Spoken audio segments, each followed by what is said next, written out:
Oh, we're back. It's long live baseball. Where did we go? We hibernated for a long time because Mike Jones was unhappy with how the Cubs season ended, where they Oh, didn't make the playoffs, even though they got the manager. They stole the manager from in the division, and that he was going to be the savior, and it didn't turn out the way that many thought. And brother. to be fair, the Cardinals didn't do much better.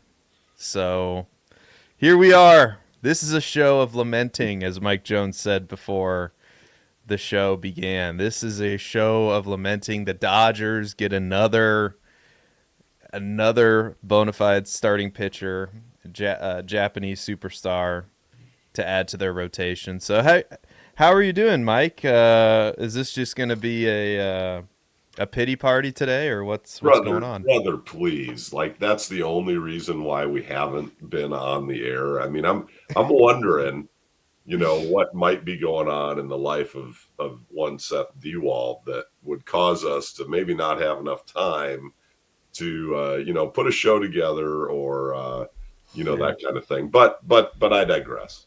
I Yeah. digress. Uh, I mean, it's January, right? This weekend is a good weekend for a Cubs fan to kick off the show again. Looking forward to spring because it's CubsCon in Chicago, Schaumburg, wherever they're holding it. I don't know, Rockford. I don't know where it's at. I should know where it's at. I should be there because I saw the former Cub players that were lined up at the introductions last night, and wow, there's like 14 Blue Jackets, which designates Hall of Famers, and that just it would be a blast, and I'm sure the people there are having a blast. Even this morning, as festivities I believe kicked off at 9 o'clock this morning. But the big news in Cubs land, of course, is Sammy Sosa. Yeah, Like yeah. that's the thing that it's I almost unbelievable after 20 years. 20 years. That is so crazy. Like, explain that to me as an outside, because I don't really, obviously, I don't follow the Cubs as closely as you, but I know with the Cardinals, the former Cardinals and the history and the nostalgia of the St. Louis Cardinals is literally what the Cardinals have been selling us the last, ever since they've won a World Series in 2011. So the idea that one of your superstar players, one of the players that helped save baseball with Mark McGwire in the home run race in 1998, wouldn't be a big part of the Chicago Cubs and their festivities every year is, frankly, it boggles my mind. So explain that to me, because frankly, I don't understand. Well, yeah, I mean it's like anything else. I mean the succinct version of helping you understand why that happened was because Sammy pissed some people off. Okay. He pissed the organization off. He left the game. He left the dugout prematurely and had some unkind words. And people. I don't think anybody knows exactly the reason why, but he made some mistakes, I think. And so he issued a letter of apology, apologizing to the Cubs and the organization and his teammates and things, and kind of vague letter of apology. Some people are like, "Oh, that's because he was using steroids," and other people, it's a corked bat incident. And I've also heard the story of him leaving the dugout and leaving the game, and kind of the being a prima donna and not being a good teammate and things of that nature. Mm-hmm. And all of that is forgotten now.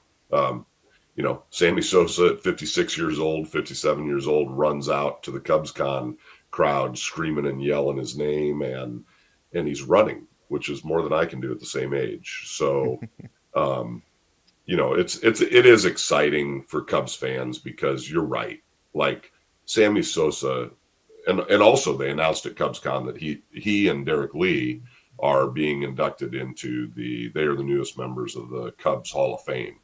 So Okay. not only did they just welcome him back this year, it's like, welcome back, Sammy. We're putting you in the hall. And so, and that's exciting for Cubs fans. He's going to be, but unfortunately, okay, now we're going to get in the meat of it, right? Unfortunately, Mm. that might be the big news for the Cubs this offseason. Okay, yeah, signing of Kyle Tucker, yeah, that Or huge, right? the trade of for Kyle Tucker, Trade for and talk. Let's talk about what they gave up for Kyle Tucker, because when I saw this trade go down, I initially I thought, wow, that's a really good deal for the Cubs, without having any idea of, you know, his contract long term, right? right. Because my understanding is he only has a one year left on his deal. So I just assumed, oh, the Cubs are going to sign that guy to a long term extension because, it's the Chicago Cubs. We're not talking about the Kansas City Royals here. Right.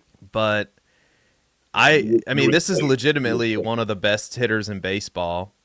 And he traded the Isak Paredes, who's being passed around like a peace pipe. Hayden Wesneski, who's a nice pitcher, nice pitcher, but not, I don't think, ever going to be an impact starter. Maybe like a middle of the rotation, back end of the rotation guy long term. And then Cam Smith, I think, was the big piece in this. He was the number 73 overall prospect. Yep. And was he? I don't know what he was in terms of Cubs prospect, but I think he was pretty high up on the list. Yeah, he was Um, high up in the list. so, but Kyle Tucker is legitimately one of the best hitters in baseball, and I don't know personally why the Cubs wouldn't be entertaining a contract extension as soon as they traded for him. But I don't know. Is he really going to be one and done in Chicago? Because I would be shocked if that's the case. Well, the really the thing that caused pause in Chicagoland was the recent news that the Cubs and Kyle Tucker had not come to an agreement, even for this year's salary. Um, Oh, they really? I didn't know that. Wow. yeah, it was like, okay. And I think they ended up because Tucker's camp came in at 17.5, Cubs came in at 15.5, and they did settle at 16.5. So, it happened relatively quickly, but there was a moment there where it was like, wait a minute, we traded for a guy that we haven't even agreed on the salary for, and we gave up our number 7 prospect in our list. I mean, Cam Smith had cracked the MLB's top 100. He was Mm-hmm. at 70 something. But he was 7 in our prospects. And then Isak Paredes, like you said, he's been a perennial all-star. Um, he's somebody's going to have to fix Paredes pull hitting. I don't know. Everything he hits is to left field. Um, and I don't know how much of a problem that is, but yeah, it's a great signing for the Cubs. Don't get me wrong, or a trade for the Cubs. I think, with Cam Smith being the great unknown, right? I Mm-hmm. mean, he's been in the minors. Yeah, he's cracked the top 100, and if anything happens, if anything could be more Cub, he'll be a future All Star and Hall of Famer. Um, and we'll find that out later. But 1 year deal. Um, yeah, gosh, I don't know. You know, um, it's a good trade. It feels like the Cubs are just let's. It feels like they're tinkering. Let's tinker with this thing a little bit and see what we can do. Let's and of course, um, Bellinger to the Yankees. I mean that's other big news that I don't know that we've talked about yet on this show.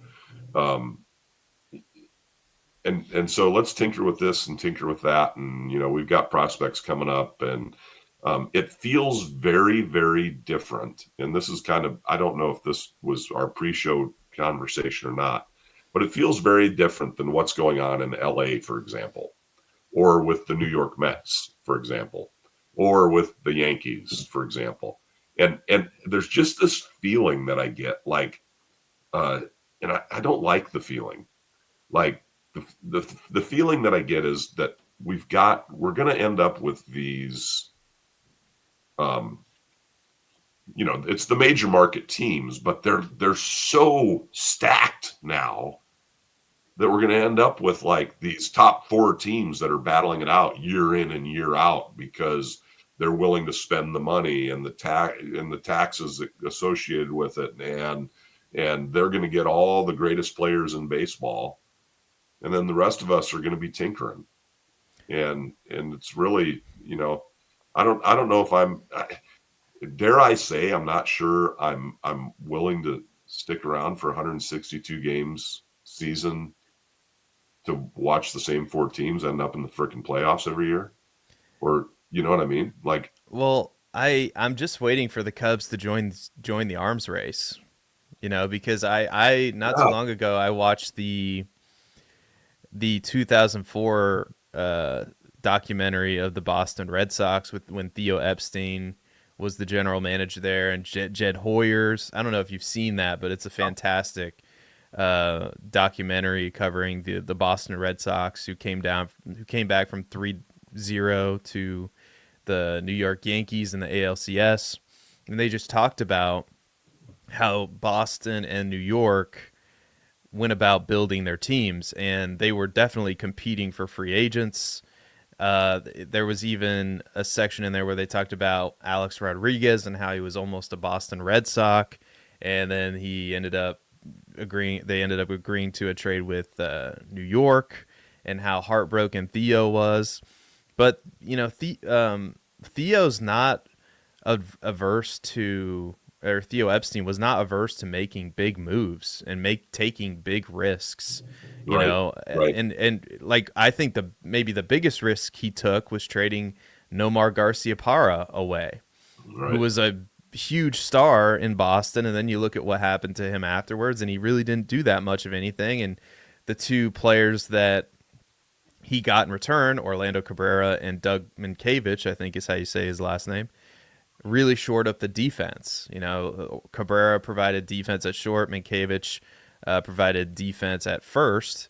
And of course, I remember that season because the Cardinals were the team that one of the, if not the best Cardinals team I've ever seen, a candidate for the best Cardinals team I've ever seen, with Albert Pujols, Scott Rowland, Jim Edmonds, all hitting. I think Jim Edmonds and Pujols hit over 40 home runs that year, had over 100 RBIs, and Scott Rowland had over 30 home runs and 100 RBIs, playing Gold Glove defense. Like Edmonds, Gold Glover, Rowland, Gold Glover. I think Albert would eventually win a Gold Glove. I think multiple Gold Gloves. I could be wrong about that. And then of course, not to mention Edgar Renteria, who was playing shortstop, Reggie Sanders, who was a plus bat in the outfield too, and I think 2004 was is either two. I think 2004 was the no, that would have been 2005. I think 2005 was the first year for a guy named, I don't know, Yadier Molina. I'd have to double check that, but like the Cardinals that was an amazing Cardinals team, and the Red Sox just wiped the floor with them. And but anyway, my point in saying that was Jed feels like a guy who, I don't know.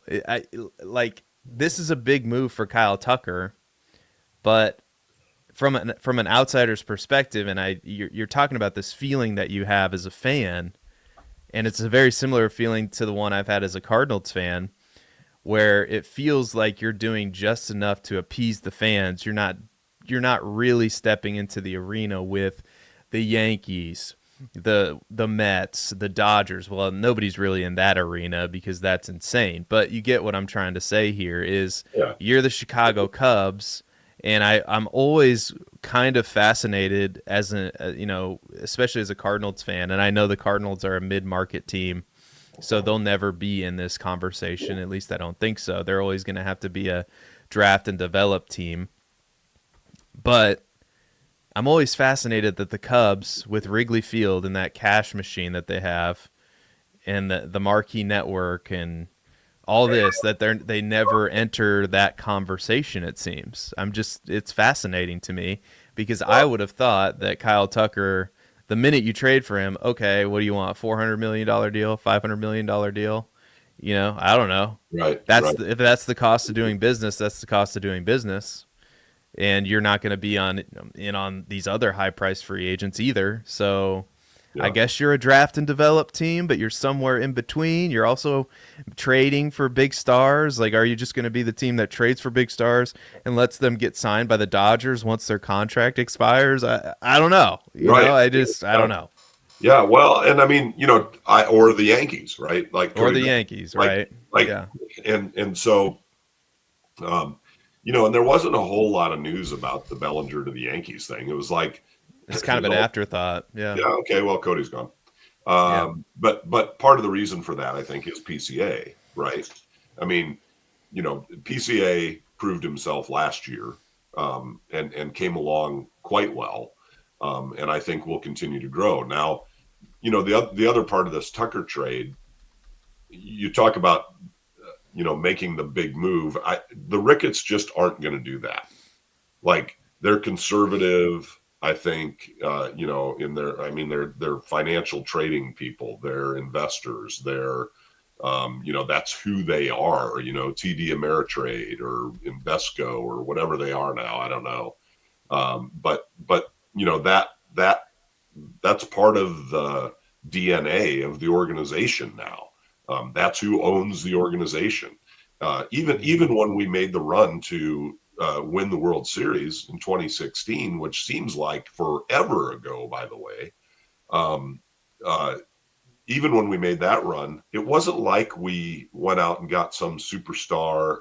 We didn't feel like the Dodgers or the Yankees or the Mets. We had some guys that got put together. And were they good? Yeah. Yeah, they were young, they were good, they played well together.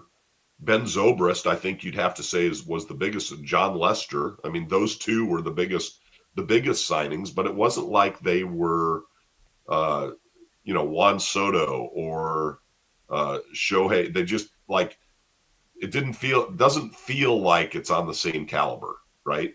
I think they hmm are as players. Don't get me wrong. I mean, obviously they brought home a championship for us, right?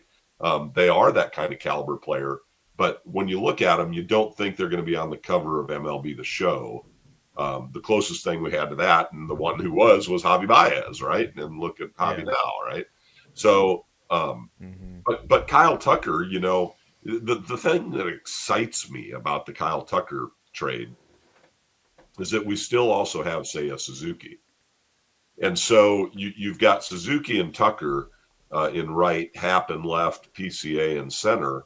And by adding Kyle Tucker, who is better than Suzuki, Suzuki either goes to DH permanently, which he's not going to like, or you're playing those guys, you're using those guys interchangeably in that regard, right? um, Kyle Tucker's name is up there with, like, I'm looking at a stat sheet here. I think it's from, I don't know where it's from, but WAR 2021 to 24 outfielders. Okay, top outfielders. Number one is Aaron Judge. Number two is Juan Soto. Number three is Mookie Betts. Number four, Jordan Alvarez. And then number five is Kyle Tucker. So he is hmm up there in those names, but he's not I don't feel like Kyle Tucker's name gets thrown around like Aaron Judge, Juan Soto, you know, uh, that kind of thing. And so he was just kind of a get after it sort of guy. Kyle Tucker is a hell of an outfielder. And so hmm he's definitely going to contribute to the lineup. Uh, and what like I said, what I really like about it, Suzuki defensively has been questionable, and yeah, Tucker is solid defensively. So, there's a lot of good things that come from this trade. Now the question mark is, do we hold on to him for a while? I don't know what that's going to look like. I mean, they almost had to go to arbitration for the original contract signing. So what's that going to mean next year? You know, yeah, a lot of yeah, questions. yeah. As you were talking, yeah, and to me, it doesn't make hardly any sense that they wouldn't. Um, sign him, but this is what the Cubs appear to be banking on is their prospects. Yeah, And according to Bleacher Report, an article that was published on December 30th, even with Cam Smith being traded to the Houston Astros, who was a top 100 prospect, the Cubs still rank number 5 according to this article in baseball in terms of their prospect, and they have, according to Bleacher Report, 5 tier 1 prospects. Cade Horton, Matt Shaw, Moises Ballesteros, Owen Casey, and James Triantos. So they appear. I mean, it would be a smart way to do business if you weren't in a major market, because the idea is you want to be the Dodgers. You want to be this team that has a really good farm system and can go out and get the big names and the big stars. You right. want you want to have the best of both worlds, and I think I've always thought that that's possible in Chicago, and that's honestly been my biggest fear as a St. Louis Cardinals diehard.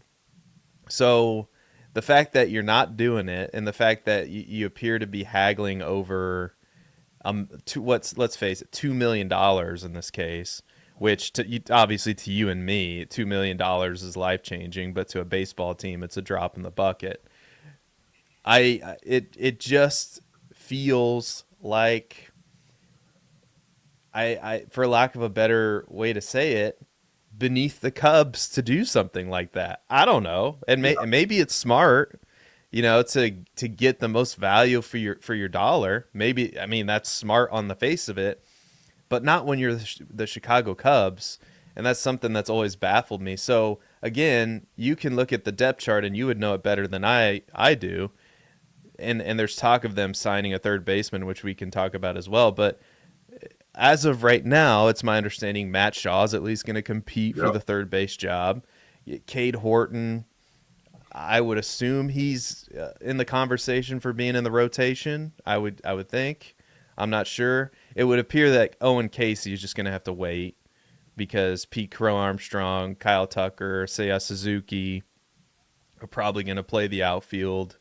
Um, I don't know. I don't know for sure. And then you go down to their tier 2 prospects, like you have Kevin Alcantara, Jefferson Rojas, Jackson Wiggins, or that he's a tier 3 according to this article. But you get what I'm saying. Like the Cubs are pretty loaded with their prospects, and there's not going to be room for all of these guys at the major league level. So you would think at some point something has to give here, yeah. but I don't know.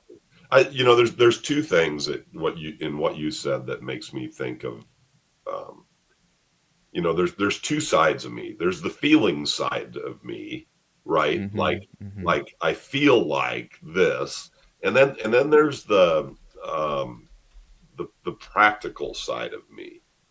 And from a practicality side, the way that they're doing things in Chicago, to me, there is something that is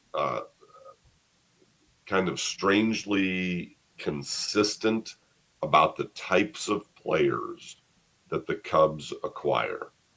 Um, uh, and I don't know how else to categorize it, but Craig Counsell, Kyle Tucker, Dansby Swanson, um, Pete Crow Armstrong, um, Bellinger, all of these guys are like steady eddies, right? They all seem to be steady eddies. There's no real volatile. Doesn't feel they're kind of conservative choices. These are guys that are going to come out and produce. They're going to, that kind of thing. They're not going to you don't feel like they're guys that are going to bounce around a major, like to the Mets, to the Dodgers, to the where's Juan Soto going to go? Is he going to be in Citi Field? Is he going to be at the Yankees? Is he going to be with the Dodgers? Where's he going to sign? People aren't necessarily going to say that about a Kyle Tucker. They're not going to say that about a Ben Zobrist. Throw Ben Zobrist in the mix with that too as a steady Eddie, right? Like these kind of Matt Shaw, Owen Casey, Nico Horner. So from a practicality side, you're like, these guys are baseball players. Like they're solid baseball players. They're going to go out and they're going to produce for you day in, day out over the course of 162 games. Um, um, Whereas when you talk about guys like Juan Soto, Aaron Judge, Shohei Ohtani, um, you know, uh, I don't know who else you throw in the mix there.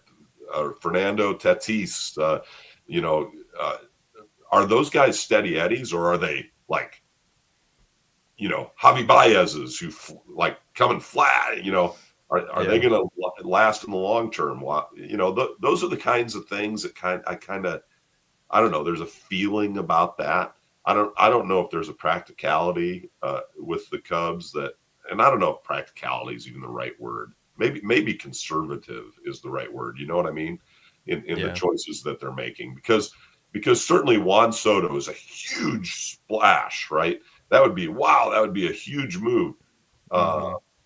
but it'd also be taking a lot of risk potentially. I think you're paying so much for, and that's kind of what we see the Cubs do. They pass on the guys that are the big risks, and they pick up the steady Eddie guys. And even with the World Series, that's kind of what they did there. Like you know, Rizzo. You know, with everybody knew Rizzo was a good baseball player. Was he Mm-hmm. like was he like the superstar player? No, not no. It was you get what I'm saying? I mean, it just seems like um, they don't necessarily. Sometimes they've the history of the Cubs is they've been recently is that they've developed some of these regular Joes into superstar players, and then said, "Okay, we've had our time with you, Yeah. and now you're moving on." So I don't know. It's kind of a weird feeling because from the feeling standpoint, yes, bring me Shohei Ohtani, you know, bring me Aaron Judge, bring me Juan Soto, bring me Mookie Betts, bring from a feeling standpoint. But when you get down to business, they might be making the right decisions, for the long term of the organization. Yeah, and there's something to be said for patience. And my point in saying you bringing up the prospects and it gives you flexibility. Not all these guys are going to be on the major league roster, but some of them will. And then it gives you. I mean, let's face it. Come MLB trade deadline time, teams are going to be interested in what the Cubs have to offer. And that puts you in a position of strength. And when Right. these other teams are depleting their farm system, and I know the Yankees are far down that list, according to Bleacher Report, it puts the Cubs in a position of strength, and it is smart. But I'll say this: the Dodgers are still number 8 on that list. So the Dodgers somehow still have all these top prospects to offer as well, and you see the Dodgers make moves to bolster their farm system at times as well. So it's the great balance, that we're talking about here, and I think it's entirely possible with the Cubs. Something you mentioned also, because brought this to mind, because it's been a while since I've thought about the Cubs bullpen, and you could argue that if the Cubs had a stronger bullpen last year, they would have won the NL Central. Because I don't know exactly how many saves they blew, but it was tops in all of Major League Baseball. Right. Right. But the Cubs have quietly Hmm. overhauled their bullpen. Right. And I'm just looking at some of these names, and I don't know, you know, I don't know these guys from the pair of shoes I haven't worn in 3 years in the closet. Like Tyson Miller came in a trade in May of 24, so that was during last season, I guess. Nate Pearson, a trade in July of 24, so during last season. But Eli Morgan comes in a trade November 2024. Caleb Thielbar signed as a free agent from Minnesota. Um, so again, that's 4 new names in the bullpen that are projected to be critical members of the bullpen. Setup guys, middle relievers. And I'm still thinking, because right now, according to Fangraphs, Porter Hodge is projected to be the closer. I still don't necessarily see, unless Porter Hodge can develop into a lockdown closer, which I don't honestly know much about Porter Hodge. It feels as though the Cubs could be the trade piece that they're waiting on, is the guy who can lock things down in the ninth inning. I don't know. But quietly though, they're making smart moves to fortify or at least throw quantity at the bullpen that was really bad last year. So I mean, I agree with your sentiment, but on the other hand, I think this is the Cubs. They should be doing more. They should be doing more. you Right, know? right, right.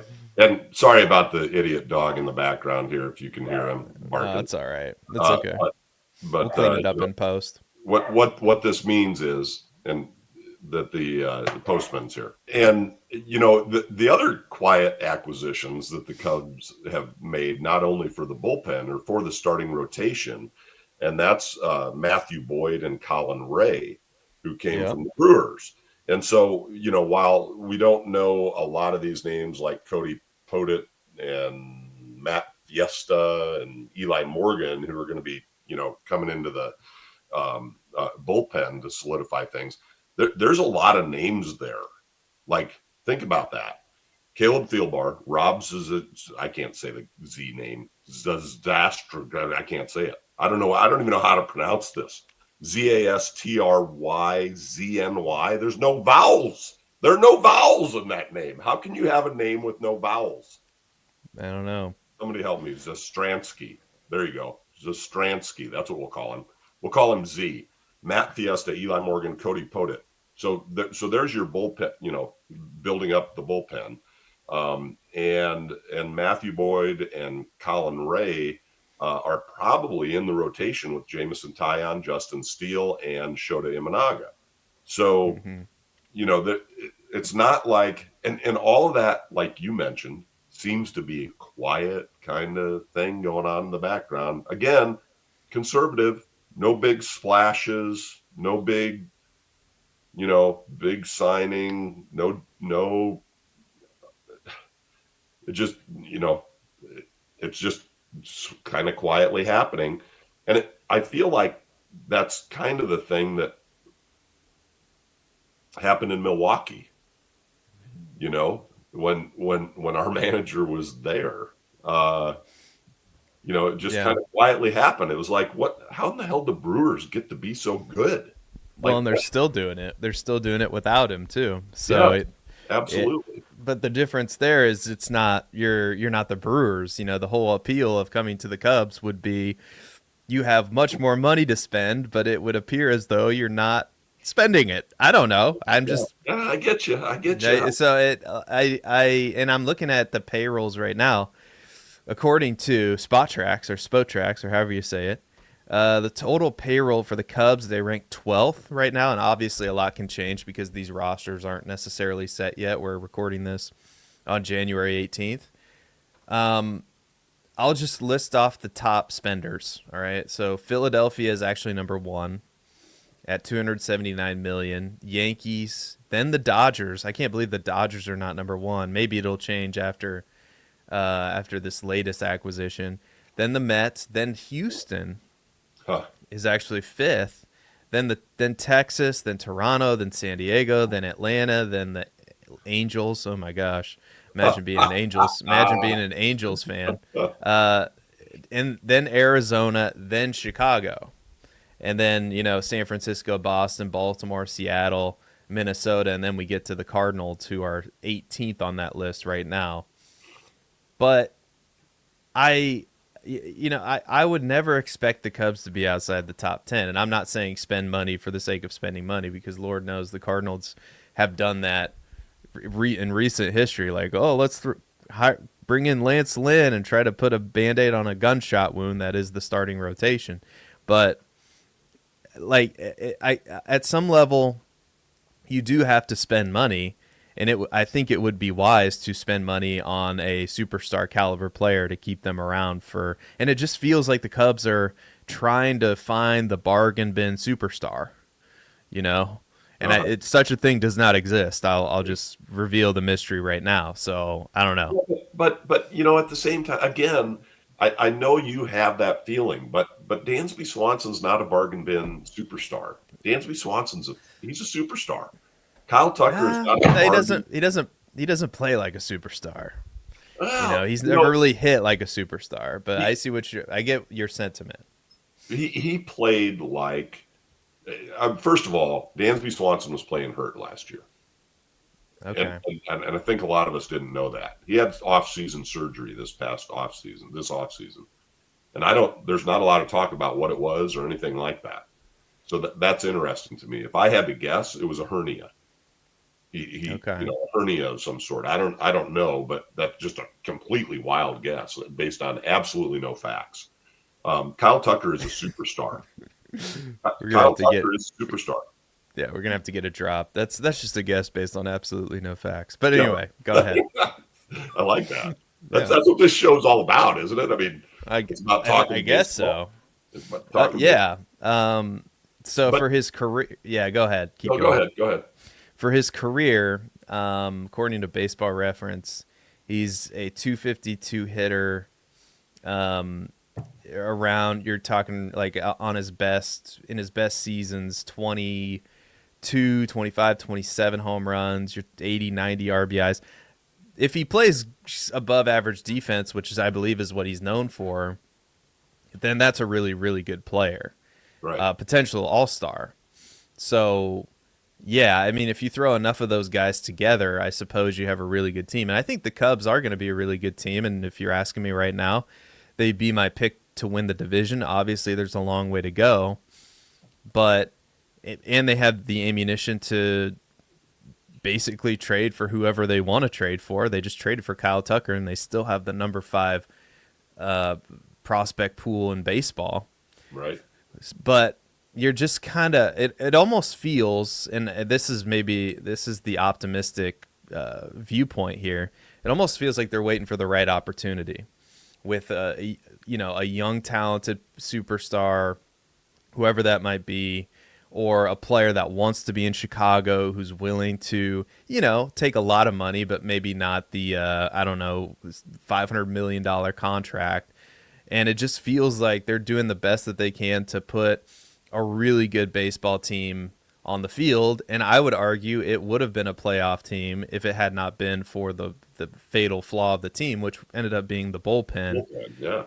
But the tricky thing about the bullpen is, and you know this from watching baseball for years, a bullpen's good until it's not. Right. And yeah, Ryan Helsley was really good last year. There's no guarantee that he's going to be the same player this year, which is why I'm flabbergasted that the Cardinals in a rebuilding in quotes year, which is a word they won't say, in a rebuilding year, they're not apparently going to trade him. But like it's just I think the approach of we're not going to overspend in the bullpen is not a terrible approach. And I think the thing that I keep coming back to is, but you're the Cubs and you can afford to take risks that other teams wouldn't necessarily take. So that's kind of where I sit when I think about the Cubs is I think yes, what they're doing is smart, but at times I think they're just too conservative for their own good and that sometimes you just and I get it. They have big contracts on their ledger, and you could say that they have taken those risks. But I'm talking like, let's sign Kyle Tucker because that would not only be getting a superstar player, and I think Kyle Tucker's one of the best players in baseball on your team for the duration of his career, or at least the better years of his career. But you're also sending a message to your fan base that you say we're not going to spend money, like which is not true, by the way. The Cubs have spent money in the past. This is a big signal that we want to compete with the Dodgers and the Mets. We might not be spending as much money as them, but we're willing to make bigger moves to make that happen. I think Kyle Tucker's the guy. Like if you're going to pay anybody that amount of money, it would be a Kyle Tucker level player. So that I Yeah. think that's my point. Yeah. And it'd be interesting to go back to 2015, 2016. to see what the Cubs were spending when they were beating the Dodgers in the Yeah. playoffs, and how much were the Dodgers spending at that time. The other thing that I do like about what the Cubs are doing, and I don't know, maybe I'm too much of a glass half full kind of guy. I was listening to the PBP this morning, one of the best podcasts about radio broadcasting, and I was listening to that, and how radio broadcasters walk this fine line between being cup half full announcers, everything's rosy, and being Yeah. critical of a team that's struggling and that kind of thing. But what I really do like about what the Cubs are doing too is that they seem to be depth seems to be something that they're after. And I think Mhm. depth is so important in baseball because of potential injuries and things of that nature. And that's part of what we did in 2015, 2016 was built upon that depth at various, with Grandpa Rossi, and we had depth at the catching position. We had depth at, different positions. Anyway, what the Cubs are doing, all those pitchers that we just talked about being potentially in the bullpen and in the starting rotation. Here's one name that I haven't even mentioned: Javier Assad, still Yeah. with the Cubs, Mhm. was a starting guy for us last year. Had like a 3.73 ERA last season. I don't know how many games he appeared in, but he was on the mound quite a bit. And that's a guy that we're not even talking about in the starting rotation potentially with the additions of Colin Ray and Boyd. And so where's he at? Where's he fit in? Is he going to be coming out of the bullpen? And then other names like you mentioned, Tyson Miller, Keegan Thompson, Julian Merriweather. Um, so it feels like, wow, we're adding to the bullpen, and we've already got a lot of guys in the bullpen. But to me, what that does is it creates a competitiveness for positions. And I think in professional sports, that's key. Like, like, say a Suzuki, he needs someone to push him because he needs to play better. You know what I'm saying?